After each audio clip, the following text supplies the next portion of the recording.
दोस्तों नमस्कार।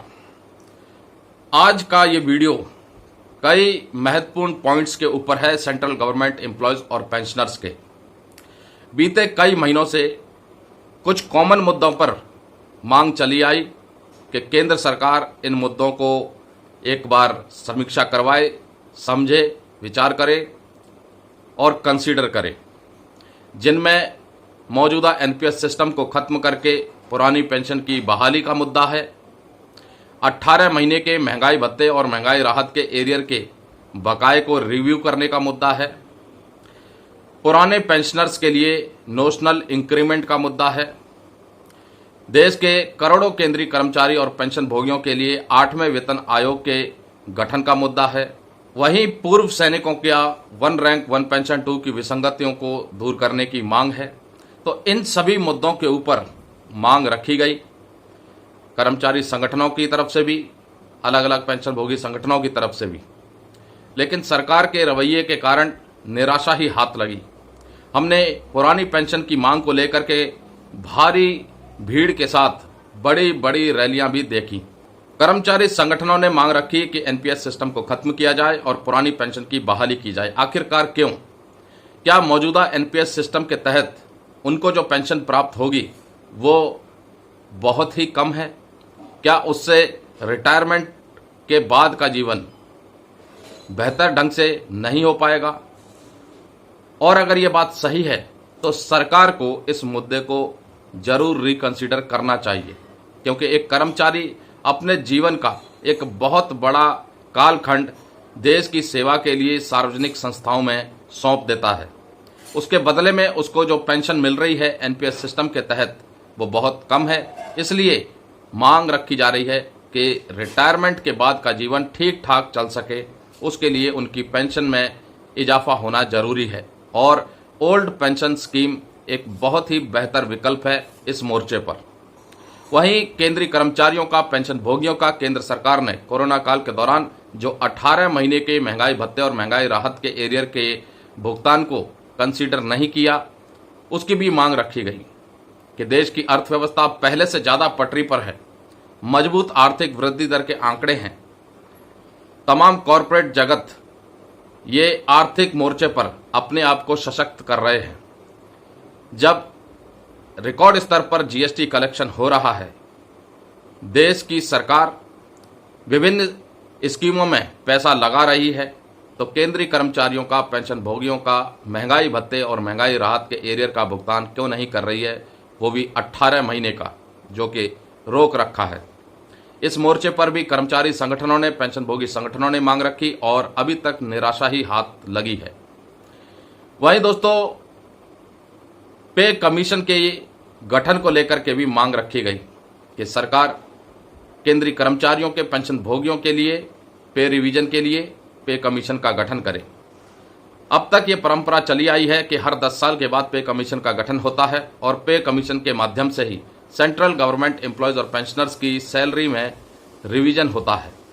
लेकिन इस बार लोकसभा चुनाव तक केंद्र सरकार की तरफ से पे कमीशन का गठन न करना एक दूसरी ओर संकेत दे रहा है, और ये संकेत कहीं ना कहीं इशारा करता है कि इस बार सरकार के अंदर शायद कुछ और चल रहा है या फिर कुछ भी नहीं चल रहा है। क्या सरकार अगला पे रिवीजन पे कमीशन के माध्यम से करेगी या फिर किसी दूसरे फॉर्मूले पर विचार कर रही है? हालांकि अभी तक कुछ भी खुलासा नहीं हुआ है, लेकिन मांग रखी गई है कि कम से कम अब 10 साल होने को आए हैं, पे कमीशन का गठन करना चाहिए। पिछला पे कमीशन यानी 7वां वेतन आयोग 2014 में गठित किया गया था और 2018 में इंप्लीमेंट किया गया था। लागू जनवरी 2016 से हुआ था बेसिक पे का रिवीजन, लेकिन अलाउंसेस का जो रिवीजन हुआ था वो सितंबर 2018 से हुआ था। इस बार का पे कमीशन असमंजस की स्थिति में है, क्योंकि सरकार की तरफ से अभी तक कुछ भी खुलासा नहीं किया गया है अगले पे रिवीजन को लेकर के, अगले पे कमीशन को लेकर के। वहीं दोस्तों पुराने पेंशनर्स के लिए नोशनल इंक्रीमेंट का मुद्दा ये लटक सा गया है, क्योंकि 11 अप्रैल 2023 को सुप्रीम कोर्ट ने एक पिटीशन के ऊपर अपना फैसला सुनाया था इंक्रीमेंट के मामले पर। आज 10 अप्रैल 2024 है, लगभग पूरा 1 साल हो ही गया है, लेकिन सरकार ने अभी तक इसे सार्वजनिक रूप से देश के तमाम पेंशनर्स जो कि 11 अप्रैल 2023 से पहले 30 जून और 31 दिसंबर को रिटायर हुए, उनके लिए लागू नहीं किया है। सीएजी ने एक चिट्ठी निकाली थी जिसे 11 अप्रैल 2023 के बाद जो भी पेंशन आ चुके हैं 30 जून और 31 दिसंबर को और जो भविष्य में आएंगे, उनके लिए ये बेनिफिट एक्सटेंड कर दिया है। इंतजार है पुराने पेंशनर्स को कि उनके लिए केंद्र सरकार कब तक फैसला लेती है और क्या फैसला लेती है। सुप्रीम कोर्ट ने पिटिशनर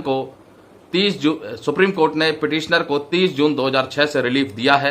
क्या केंद्र सरकार पेंशनर्स के लिए यह नियम 30 जून 2006 से लागू करेगी या नहीं, ये आने वाला समय बताएगा। फिलहाल अभी तक इंतजार है कि नेशनल इंक्रीमेंट पर केंद्र सरकार जल्द से जल्द फैसला ले।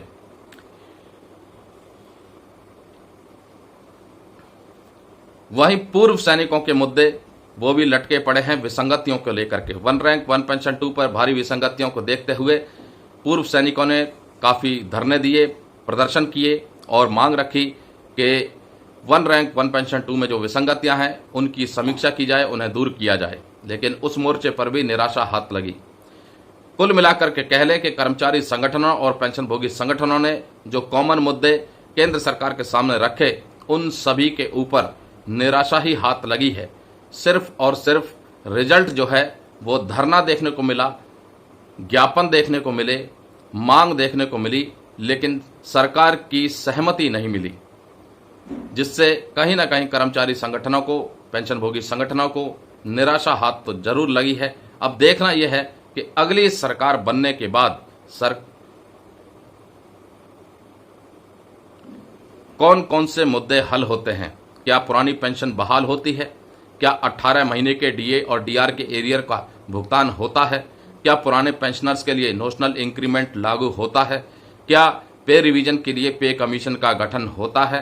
क्या पूर्व सैनिकों के 1 रैंक 1 पेंशन 2 की विसंगतियों को दूर किया जाता है? ये सारी चीजें आने वाले समय में पता चलेंगी।